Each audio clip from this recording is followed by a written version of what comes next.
Hello viewers, welcome to Mavi Study Time. இன்னைக்கு நம்ம வீடியோவில் 11th ஸ்டாண்டர்ட் அக்கௌண்டன்சி சாப்டர் 3ல இருக்க எக்ஸாம்பிள் சம்ஸ்லாம் பார்க்கலாம். இது உங்கள் புக்லேயே கொடுத்துருக்காங்க, ஒரு 13 எக்ஸாம்பிள் சம்ஸ் கொடுத்துருக்காங்க. இதை பார்த்துட்டு நம்ம இல்லஸ்ட்ரேஷன் போகலாம். இதுதான் நமக்கு புக்கில் கொடுத்துருக்க அந்த 13 எக்ஸாம்பிள் சம்ஸ். ஆக்சுவலாக ஜேர்னல் வந்து பார்த்தீங்கன்னா நான் ஃபஸ்ட்டே சொன்ன மாதிரி கோல்டன் ரூல்ஸ் வச்சு நீங்கள் ஜேர்னல் வந்து போடலாம். இப்போ நான் வந்து கோல்டன் ரூல்ஸ் இல்லாமல் நான் சொல்லித்தரேன்.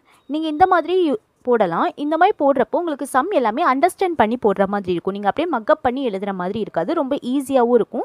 வாங்க அந்த மாதிரி பார்க்கலாம். ஃபர்ஸ்ட் என்ட்ரி என்ன சொல்லியிருக்காங்கன்னு பாருங்கள். Somu commenced printing business with cash ₹50,000. அதாவது சோமுங்கிற பர்சன் வந்து கமென்ஸ்டுங்கிறது ஒன்றும் கிடையாது, பிஸ்னஸ் ஸ்டார்ட் பண்ணியிருக்காங்க, கேஷ் வச்சு ஸ்டார்ட் பண்ணியிருக்காங்க. இதுக்கு எப்படி ஜேர்னல் போகணுன்னு பார்க்கலாம். நான் ஃபஸ்ட்டே சொன்னேன் பார்த்தீங்களா, இதுதான் format. Date, particulars, LF, debit rupees, credit ருபீஸ்னு போடணும். ஓகேங்களா. இப்போ பாருங்கள், சோமுங்கிறவங்க என்ன பண்ணியிருக்காங்க, ஒரு பிரிண்டிங் பிஸ்னஸ் கேஷ் 50,000 வச்சு ஸ்டார்ட் பண்ணியிருக்காங்க. ஸோ பிஸ்னஸ்க்குள்ளே நம்ம என்ன கொண்டு வரோம், கேஷ் அப்படிங்கிற ஒரு ஐட்டம் கொண்டு வரோம். அப்போது அந்த கேஷை வந்து நம்ம டெபிட் பண்ணணும். Cash account debtor 50,000. எவ்வளோக்கு நம்ம கொண்டு வந்திருக்கோம், 50,000. டூ சோமோஸ் கேபிட்டல் அக்கௌண்ட். அதாவது எல்லா சம்லேயும் ஃபஸ்ட்டு ஸ்டார்ட் பண்ணுறது இப்படி தான் இருக்கும். ஏன்னா நம்ம ஒரு பிஸ்னஸ் எதை வச்சு ஸ்டார்ட் பண்ணுறோமோ அதை தான் முதல்ல நம்ம எழுதுவோம். ஓகேங்களா. இப்போ இங்கே சோமுங்கிறவங்க எதை வச்சு ஸ்டார்ட் பண்ணியிருக்காங்க, கேஷை வச்சு ஸ்டார்ட் பண்ணியிருக்காங்க. ஃபஸ்ட்டு நம்ம ஸ்டார்ட் பண்ணுறது நான் என்னன்னு சொல்லியிருக்கேன், கேபிட்டல்னு சொல்லியிருக்கேனா. ஸோ அதுதான் இங்கே போட்டிருக்கோம். இங்கே பாருங்கள், இன்னொரு வாட்டி சொல்கிறேன். நம்ம கேஷ் வச்சு பிஸ்னஸ் ஸ்டார்ட் பண்ணியிருக்கோம். பிஸ்னஸ்க்குள்ளே எதெல்லாம் வருதோ அதெல்லாம் டெபிட் பண்ணிடுங்க. பிஸ்னஸ் விட்டு போகிறது எல்லாமே க்ரெடிட் பண்ணியிருக்கேன். இது எல்லாத்துக்குமே இந்த ரூல் வராது, சில டிரான்சாக்ஷனுக்கு மாறும். நான் உங்களுக்கு ஒவ்வொன்றா சொல்லித்தரேன். இப்போது இங்கே வந்து கேஷ் வச்சு ஸ்டார்ட் பண்ணியிருக்கோம். So cash account debtor. To சோமோஸ் கேபிட்டல் அக்கௌண்ட். எவ்வளோக்கு நம்ம ஸ்டார்ட் பண்ணியிருக்கோம், 50,000. ஸோ டெபிட்லேயும் 50,000 போட்டுடணும், க்ரெடிட்லேயும் 50,000 போட்டுடணும். அதுக்கப்புறம் நான் ஃபார்மேட்டில் சொல்லியிருந்தேன் பார்த்தீங்களா, நீங்கள் நரேஷன் அப்படிங்கிறது ஒன்று எழுதணுன்ட்டு. ஸோ நரேஷன் எழுதுகிறப்போ எப்போவுமே பீயிங்னு போட்டுக்கோங்க. பீயிங் போட்டுட்டு உங்களுக்கு என்ன புரிஞ்சிருக்கோ அதை வந்து ஷார்ட் அண்ட் ஸ்வீட்டாக நீங்கள் இங்கே எழுதிடணும். ஓகேங்களா. இங்கே பாருங்கள், பிஸ்னஸ் ஸ்டார்டட் வித் கேஷ் அப்படின்னு நான் எழுதியிருக்கேன். செகண்ட் என்ட்ரி பார்க்கலாம். பாட் குட்ஸ் ஃபார் கேஷ். இப்போது கேஷுக்கு குட்ஸ் வந்து வாங்கியிருக்கோம். எவ்வளோக்கு வாங்கியிருக்கோம் பார்த்தீங்கன்னா 4,000க்கு வாங்கியிருக்கோம்.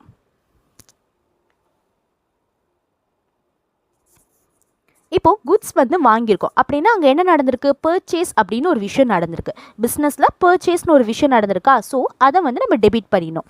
Purchase account debtor.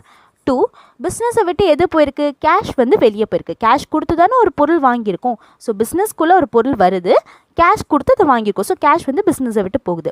அந்த பொருளை நம்ம என்ன வாங்கியிருக்கோம் அப்படின்னு சொல்லி குட்ஸ்ன்னு எழுத மாட்டோம், நம்ம பர்ச்சேஸ் தானே பண்ணியிருக்கோம். So purchase account debtor to cash account. எவ்வளோக்கு பண்ணியிருக்கோம், 4,000. ஸோ டெபிட்லி 4,000, க்ரெடிட்லி 4,000 போட்டணும். இங்கே நரேஷன் என்ன எழுதலாம், பீயிங் கேஷ் பர்ச்சேஸ் மேட். அடுத்த தேர்ட் என்ட்ரி பார்க்கலாம். தேர்ட் என்ட்ரி என்ன சொல்கிறாங்கன்னு பாருங்கள். பர்ச்சேஸ் குட்ஸ் ஃப்ரம் ராகுல் ஃபார் ₹10,000 ஆன் கிரெடிட். கிரெடிட்டுக்கு ராகுல்ங்கிற ஒரு பர்சன் கிட்டேருந்து குட்ஸ் பர்ச்சேஸ் பண்ணியிருக்கோம். ஓகேங்களா. இங்கே பர்ச்சேஸ் தான் நடந்திருக்கு, ஆனால் நம்ம எதுக்கு வாங்கியிருக்கோம் அப்படின்னு பார்த்தீங்கன்னா கடனுக்காக வாங்கியிருக்கோம். அப்போ இந்த என்ட்ரி எப்படி போடணுன்னு பார்க்கலாமா. தேர்ட் என்ட்ரி பாருங்கள். நம்ம பர்ச்சேஸ் பண்ணியிருக்கோம், குட்ஸ் வந்து வாங்கியிருக்கோம். அப்போ பிஸ்னஸ்க்குள்ளே ஒரு குட்ஸ் வருது. ஸோ நம்ம என்ன பண்ணுவோம், அதை வந்து பர்ச்சேஸ் அக்கௌண்ட்டுன்னு போடுவோம். Purchase account theta. டூ இங்கே வந்து நம்ம கேஷ் கொடுத்து வாங்கலை, க்ரெடிட்டுக்கு வாங்கியிருக்கோம். ஸோ க்ரெடிட்டுக்கு வாங்கியிருக்கோம் அப்படிங்கிறப்போ எந்த பர்சன் கிட்டேருந்து வாங்கியிருக்கோமோ அவங்க நேம் தான் இங்கே போடணும். ஓகேங்களா. க்ரெடிட்டில் அவங்க அந்த பர்சனோட நேம் தான் போடணும். So purchase account debtor to ராகுல் அக்கௌண்ட். எவ்வளோக்கு வாங்கியிருக்கோம், 10,000 வாங்கியிருக்கோம். ஸோ டெபிட்லேயும் 10,000, க்ரெடிட்லேயும் 10,000 போடணும். நரேஷன் எழுதிடலாமா, பீயிங் கிரெடிட் பர்ச்சேஸ் மேட். உங்களுக்கு என்ன புரியுதோ அதை வந்து நீங்கள் ஷார்ட்டாக நரேஷனில் எழுதிக்கலாம். ஓகேங்களா. நெக்ஸ்ட் ஃபோர்த் என்ட்ரி பாருங்கள். கேஷ் பெய்ட் டு ராகுல் ₹4,000. நம்ம ராகுல் கிட்டேருந்து கடனுக்கு பர்ச்சேஸ் பண்ணியிருந்தோமா, இப்போ வந்து கேஷை வந்து பே பண்ணுறோம். ஆனால் நம்ம கடனுக்கு எவ்வளோக்கு வாங்கியிருந்தோம், 10,000க்கு வாங்கியிருந்தோம். ஆனால் நம்ம இப்போ 4,000 தான் ரிட்டர்ன் கொடுக்குறோம். ஓகேங்களா. இதுக்கு எப்படி என்ட்ரி போடுறதுன்னு பார்க்கலாம். ராகுல் account debtor to cash account. இப்போது ராகுல்ங்கிற பர்சனுக்கு தான் நம்ம காசை திருப்பி கொடுக்குறோம். ஸோ அப்போ பிஸ்னஸ்குள்ளே யார் வரா, ராகுல் அக்கௌண்ட் வருது, அதை வந்து டெபிட் பண்ணிடணும். என்ன கொடுக்குறோம், கேஷ் கொடுக்குறோம். பிஸ்னஸ் விட்டு என்ன போகுது, கேஷ் போகுது. ஸோ அதை வந்து நம்ம என்ன பண்ணணும், க்ரெடிட் பண்ணணும். ராகுல் account debtor to cash account. எவ்வளோ கொடுத்தோம், 4,000 கொடுத்தோமா, அது டெபிட்லி க்ரெடிட்லி 4,000 என்ட்ரி பண்ணிடணும். பீயிங் பெய்ட் டு ராகுல். நெக்ஸ்ட் 5th என்ட்ரி பாருங்கள், withdraw cash for personal use. Personal யூஸ்க்காக நம்ம கேஷ் வந்து எடுத்திருக்கோம். ருபீஸ் எவ்வளோ 8000 எடுத்திருக்கோம். பர்சனல் யூஸுக்காக நம்ம கேஷ் எடுத்தோம்னாலே அதை வந்து ட்ராயிங்ஸ் அப்படின்னு சொல்லுவோம். ஓகேங்களா, நம்ம பிஸ்னஸில் இருந்து தான் நம்ம சொந்த செலவுக்காக காசு வந்து எடுத்திருப்போம். ஸோ நம்ம அதை என்னென்னு சொல்லுவோம்னு பார்த்தீங்கன்னா ட்ராயிங்ஸ் அக்கௌண்ட் அப்படின்னு சொல்லுவோம். Drawings account debtor to cash account. பிஸ்னஸ்லேருந்து எடுக்கிறோம், ஸோ அது வந்து ட்ராயிங்ஸ் அக்கௌண்ட் டெட்டார் பண்ணுறோம். பிஸ்னஸ்லேருந்து என்ன போகுது, கேஷாக தானே எடுக்கிறோம். ஸோ கேஷ் வந்து பிஸ்னஸை விட்டு போகுது டு கேஷ் அக்கௌண்ட். எவ்வளோ 8000 being cash withdrawn for the personal use.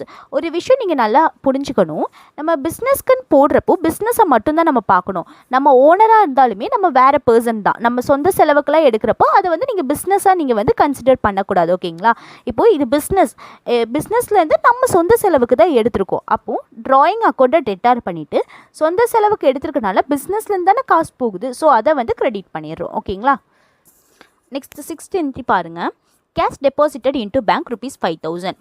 பேங்க்கில் போய் கேஷ் வந்து டெபாசிட் பண்ணுறாங்க 5000. இதோட என்ட்ரி பார்க்கலாமா? Bank account debtor to cash account. அதாவது காசை கொண்டு போய் நம்ம பேங்க்கில் போடுறோம். அப்போ பிஸ்னஸ்க்குள்ளே என்ன வருது, பேங்க் அக்கௌண்ட் வருது. அதை வந்து என்ன பண்ணணும், டெபிட் பண்ணணும். பிஸ்னஸை விட்டு என்ன போகுது, கேஷ் வந்து போகுது. பிஸ்னஸ்லேருந்து தானே காசு எடுத்துகிட்டு போய் பேங்க்கில் டெபாசிட் பண்ணுறோம். ஸோ கேஷ் வந்து பிஸ்னஸை விட்டு போகுது. ஸோ டு கேஷ் அக்கௌண்ட் எவ்வளோ 5000 போட்டணும். Being cash deposited into bank. Next 7th entry பாருங்கள், paid salary by cheque rupees 3000.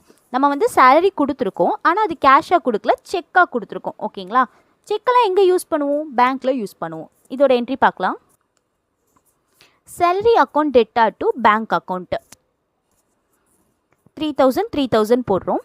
இப்போ பாருங்கள், நம்ம சேலரி கொடுத்துருக்கோம். ஸோ பிஸ்னஸ்க்குள்ளே சேலரின்னு ஒன்று வருது. ஸோ சேலரி அக்கௌண்ட்டை டெபிட் பண்ணுறோம். எப்படி கொடுத்துருக்கோம், செக்காக தானே கொடுத்துருக்கோம். செக்கெல்லாம் எங்கே யூஸ் பண்ணுவோம், பேங்க்கில் யூஸ் பண்ணுவோம். ஸோ பேங்க்லேருந்து காசு போகுது டு பேங்க் அக்கௌண்ட். புரியுதுங்களா, being salary paid by cheque. 8th entry பாருங்கள், sold goods to Mahesh on credit rupees 9000. 9000க்கு நம்ம வந்து ஒரு குட்ஸை வந்து விற்றுருக்கோம் மகேஷ்ங்கிற ஒரு பர்சனுக்கு. ஆனால் இது வந்து கிரெடிட்டுக்கு விற்றுருக்கோம், கடனுக்கு விற்றுருக்கோம். ஓகேங்களா, அப்போ அதுக்கு எப்படி போடணும், Mahesh account debtor to sales account. ருபீஸில் வந்து பார்த்திங்கன்னா டெபிட்லேயும் கிரெடிட்லேயும் 9000 போடுவோம். எப்படின்னு பாருங்கள், இப்போது நம்ம சேல்ஸ் பண்ணியிருக்கோம். யாருக்கு சேல் பண்ணியிருக்கோம், மகேஷ்ங்கிற ஒரு பர்சன் கிட்டே இருந்து. இது வந்து நம்ம கடனுக்கு கொடுத்துருக்கனால நம்ம அவங்க பேரை வந்து இங்கே மென்ஷன் பண்ணுறோம். நம்ம எப்படி பர்ச்சேஸ் வந்து கிரெடிட்டுக்கு பண்ணனால நம்ம கேஷுன்னு போடாமல் அவங்க நேம் போடுறோமோ அதே மாதிரி நம்ம கிரெடிட்டுக்கு பர்ச்சேஸ் பண்ணாலும் சரி, சேல்ஸ் பண்ணாலும் சரி, கேஷுக்கு பதிலாக அவங்க நேம் தான் போடணும். இப்போ சப்போஸ் நம்ம வந்து இப்போ கேஷுக்கு பண்ணியிருந்தோன்னா காசு கொடுத்துட்டு நம்ம வந்து சேல் பண்ணியிருப்போம். அப்போ பிஸ்னஸ்க்குள்ளே என்ன வரும், கேஷ் வரும். அப்போ இங்கே வந்து என்ன போடுவோம், cash account debtor to sales account அப்படின்னு போடுவோம். இங்கே வந்து கிரெடிட்டுக்கு பண்ணியிருக்கனால கேஷுக்கு பதிலாக அந்த பர்சனோட நேம் போடணும். So Mahesh account debtor to sales account. ஓகேங்களா, being sold goods on credit. Next 9th entry பாருங்கள், sold goods to Mahendran for cash. இங்கே பாருங்கள், இங்கே சேல் நடந்திருக்கு, ஆனால் இது வந்து கேஷுக்கு நடந்திருக்கு. ஓகேங்களா, 5000 கேஷுக்கு நம்ம வந்து சேல் பண்ணியிருக்கோம். இதுக்கு எப்படி போடுறோன்னு பாருங்கள், cash account debtor to sales account. அதாவது கேஷுக்கு சேல் பண்ணியிருக்கோம், பிஸ்னஸ்க்குள்ளே நமக்கு காசு வருது. ஸோ கேஷை வந்து நம்ம என்ன பண்ணுவோம், டெபிட் பண்ணுவோம். சேல்ஸ் நடந்திருக்கா டு சேல்ஸ் அக்கௌண்ட்டை கிரெடிட் பண்ணிக்கிறோம். ஓகேங்களா, 5000 போடுறோம். பீயிங் கேஷ் சேல்ஸ் மேடு. நெக்ஸ்ட் 10th ஒன் பாருங்கள், பாரோடு லோன் ஃப்ரம் பேங்க் ருபீஸ் 10,000. 10,000க்கு பேங்க்லேருந்து நம்ம லோன் வந்து வாங்கியிருக்கோம். அதுக்கு எப்படி என்ட்ரி போடணும்னு பார்க்கலாமா? Bank account debtor to bank loan account rupees வந்து பார்த்திங்கன்னா டெபிட்லேயும் கிரெடிட்லேயும் 10,000 என்ட்ரி பண்ணிடுறோம். இப்போது பேங்க் லோனில் நமக்கு எங்கேருந்து கொடுப்பாங்க, பேங்க்லேருந்து தானே கொடுப்பாங்க. ஸோ பேங்க் வந்து நமக்கு பிஸ்னஸ்க்குள்ளே வருது. So bank account debtor to நம்ம என்ன வாங்கியிருக்கோம், பேங்க் லோன் வந்து வாங்கியிருக்கோம். ஸோ அந்த பேங்க் லோனை வந்து கிரெடிட் பண்ணிடுறோம். ஓகேங்களா, ருபீஸில் வந்து 10,000 போட்டாச்சு.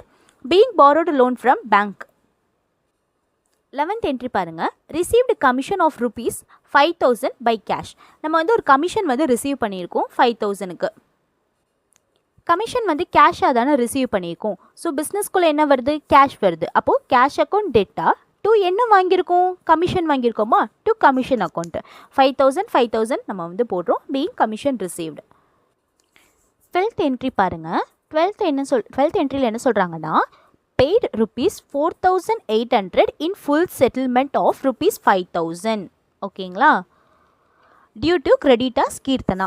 அதாவது கீர்த்தனா அப்படிங்கிறவங்க நம்மளோட கிரெடிட்டார்னா யார், நமக்கு கடன் கொடுத்தவங்க. ஓகேங்களா, அவங்களுக்கு வந்து 5,000 நம்ம கொடுக்கணும். அதுக்கு பதிலாக 4,800 கொடுத்து நம்ம செட்டில் பண்ணிட்டோம். அவங்க கடனை நம்ம செட்டில் பண்ணிட்டோம். ஸோ அப்போ நமக்கு வந்து இந்த 5,000லேருந்து 4,800 நீங்கள் மைனஸ் பண்ணிங்கன்னா பேலன்ஸ் அந்த 200 இருக்குது பார்த்தீங்களா, இது நமக்கு டிஸ்கவுண்ட்.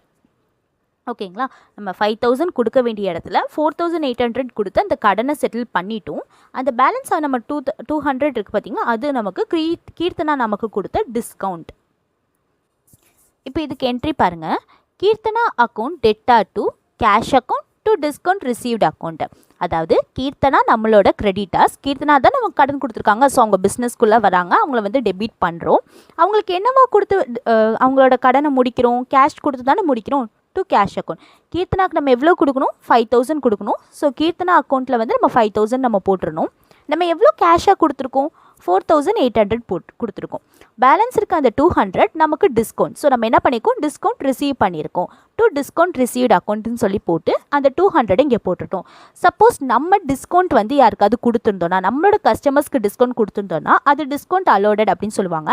அதை வந்து நீங்கள் இங்கே டெபிட்டில் போடணும். நம்ம டிஸ்கவுண்ட் ரிசீவ் பண்ணிக்கிறனால டு டிஸ்கவுண்ட் ரிசீவ்ட் அக்கௌண்ட்டுன்னு போடணும். நம்ம டிஸ்கவுண்ட் கொடுத்தோன்னா இங்கே வந்து டிஸ்கவுண்ட் அலோடட் அக்கௌண்ட் டெட்டார் அப்படின்னு சொல்லி நம்ம போடுவோம். ஓகேங்களா, being paid Keerthana in full settlement narration எழுதியாச்சு.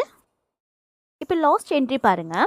Dinesh a customer is a declared insolvent and 40 paisa in rupee is received from the estate for is due ₹10,000. அதாவது தினேஷ்னு ஒரு பர்சன் இருக்காங்க, அவங்க வந்து நமக்கு கஸ்டமர், அதாவது கம்பெனி பொறுத்தவரை அவங்க நம்மளோட கஸ்டமர். அவங்க வந்து நமக்கு ₹10,000 தரணும். ஆனால் அவங்களால ₹10,000 தர முடியாது, ஏன்னா அவங்க இன்சால்வெண்ட்டாக ஆகிட்டாங்க. நான் ஆல்ரெடி பேசிக் டெர்மினாலஜிலே இன்சால்வெண்ட்டோட மீனிங்லாம் சொல்லியிருக்கேன். இப்போ இன்சால்வெண்ட் அப்படிங்கிறது என்னன்னு பார்த்தீங்கன்னா, நமக்கு வந்து அவங்க மொத்தமாக ஒரு இப்போ 1 lakh கொடுக்கணும்னு வச்சுக்கோங்களேன். நம்மளோட கஸ்டமர் நமக்கு 1 lakh கொடுக்கணும்னா, ஆனால் அவங்களால 1 lakh தர முடியாது. அதுக்கு பதிலாக அவங்க 50,000 or 20,000 கொடுத்து நம்மளோட அந்த இதை ஃபுல் செட்டில்மெண்ட்டை க்ளோஸ் பண்ணிடுவாங்க. ஓகேங்களா, அதே மாதிரி தான் இங்கே என்ன பண்ணுறாங்கன்னா, தினேஷ் வந்து நமக்கு 10,000 கொடுக்கணும், ஆனால் அவங்களால கொடுக்க முடியல. அவங்க என்ன சொல்கிறாங்கன்னா 40 பைசா இன் ரூபி, ஒரு ருப்பிக்கு வந்து நான் 40 பைசே கொடுக்குறேன் அப்படிங்கிறாங்க. அதாவது 10,000க்கு 40% நான் உங்களுக்கு கொடுக்குறேன் அப்படின்னு சொல்கிறாங்க. 10,000க்கு 40%னா 4,000 வரும். இந்த 4,000 தான் அவங்க நமக்கு கொடுத்து நம்மளோட அக்கௌண்ட்டை க்ளோஸ் பண்ணுறாங்க. பேலன்ஸ் இருக்க அந்த 6,000 இருக்குது பார்த்தீங்களா, அது கம்பெனியை பொறுத்தவரை பேட் டெப்ட் அப்படிங்கிறது என்னென்னு பார்த்தீங்கன்னா வாரா கடன் அப்படின்னு சொல்லுவாங்க. இனிமேல் அது வரவே வராது. நம்மளை பொறுத்தவரை அது ஒரு லாஸ் தான். ஓகேங்களா, கம்பெனியை பொறுத்தவரை அது ஒரு லாஸ். ஸோ இதுக்கு எப்படி என்ட்ரி போடுறதுன்னு பார்க்கலாமா. Cash account debtor, bad debts account debtor to Dinesh account. இப்போ கம்பெனிக்குள்ளே என்ன வருது, அதாவது பிஸ்னஸ்க்குள்ளே என்ன வருதுன்னு பார்த்தீங்கன்னா கேஷ் வருது. எவ்வளோ வருது, 4,000 தான் வருது. ஏன்னா தினேஷ் வந்து சொல்லிட்டாங்களா அவங்களால 4,000 தான் கொடுக்க முடியும்ட்டு. ஸோ 4,000 நம்ம வாங்கிட்டோம். பேட் டெப்ட்ஸ் நமக்கு எவ்வளோன்னு பார்த்தீங்கன்னா 6,000 டு தினேஷ் அக்கௌண்ட்டில் ஆக்சுவலாக எவ்வளோ கொடுக்கணும், அவங்க 10,000 கொடுக்கணும் இல்லையா. ஸோ அந்த 10,000 போட்டுறணும். இப்போ நீங்கள் இது ரெண்டையும் நீங்கள் ஆட் பண்ணி கூட இப்படி கூட போடலாம். தினேஷ் அக்கௌண்ட்டில் என்ன வரும் அப்படின்னு பார்த்தீங்கன்னா இந்த 4,000 + 6,000 நமக்கு 10,000. ஸோ தினேஷ் அக்கௌண்ட்டில் 10,000 நம்ம அவங்க கொடுக்கணும். ஒரு பேட் டெப்ட்ஸ் வந்து நடந்ததுன்னா இந்த மாதிரி தான் அதுக்கு என்ட்ரி போடணும். ஓகேங்களா, cash account bad debts to அந்த பர்சனோட நேம். இப்போ நரேஷன் எழுதிலாமா. Being cash received in final settlement on insolvency. அவ்வளோதான் இந்த எக்ஸாம்பிள்ஸ்ங்க. தேங்க்யூ.